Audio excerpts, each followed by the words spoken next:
You know, they say success is when preparation meets opportunity. But this isn't just something we're doing for this match. We're always prepared. We're always ready. And I saw your little video. And you don't deserve a rebuttal, but you're going to get one either way. Because I don't think you and Clara know exactly what you're talking about. You talk about our generations being something that you have to overcome. You should be thankful for generations like mine, generations before me. When was the last time you sat down and thanked guys like George South, thanked guys like C.W. Anderson for paving the way for you, just like I did? Your generation now is so entitled. You call me a hypocrite, while guys like you think making towns is going one state over with a car full of guys. You don't have a clue what it takes to actually sacrifice. Drive 16 hours on a Tuesday night to make $20 just because you want to train with people better than you.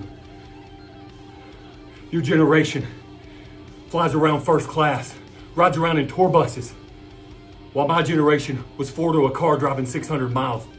And we never would have made it without the generation before us going 5 to a car driving 1,000 miles. You see, that's the difference between me and you. I actually know that and actually respect it and thank the people before me that paved the way.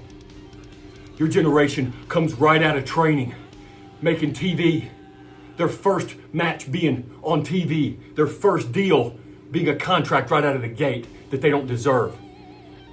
You've got people making millions on TV that can't lace my boots. And you want to talk about deserving. J.A.C, you have no idea what you're talking about. I worked my ass at a time where you had to be 6'3", 225 to even get looked at. And now you've got guys that are main eventing that don't weigh 170 pounds, couldn't fight their way out of a cardboard box. This generation needs to be taught some respect. I worked my ass off to get noticed. I busted my ass my entire life to sign to WWE. And you know what happened the very next day? I lost my mom in a car accident the day after I signed my contract. So don't you dare tell me you know what it takes to make it in this business. And Clara Carter, you think you have an idea what Amy Attitude has been through. You say her generation held your generation down and causes you guys not to get any respect. Without her generation and generations before her, you wouldn't even have a business to step into. There was no women's evolution. Hell, there wasn't even a women's locker room. She'd be lucky if there was another woman on a show with her.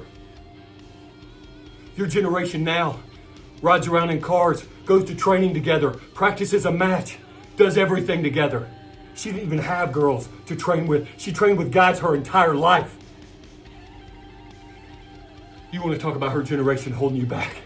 You don't know a damn thing what you're talking about. And I know you don't want me to say this, but this woman knows sacrifice. This woman trained with guys her entire life, never got a chance to train with girls. She severed a nerve in her nose while training with men and didn't even stop training. She can't smell for the rest of her life because of professional wrestling. Clara, do you even understand what that means? Imagine not being able to smell a rose. Imagine not being able to smell your own cooking. Imagine not being able to smell your house catching on fire. One of the 5 senses you're supposed to have to live your life. And she doesn't have because of her love for professional wrestling. So don't you dare say her generation ruined things for your generation. You have no idea what either of us have been through. But you're gonna find out. You're gonna find out July 27th exactly what it takes to make it in this business.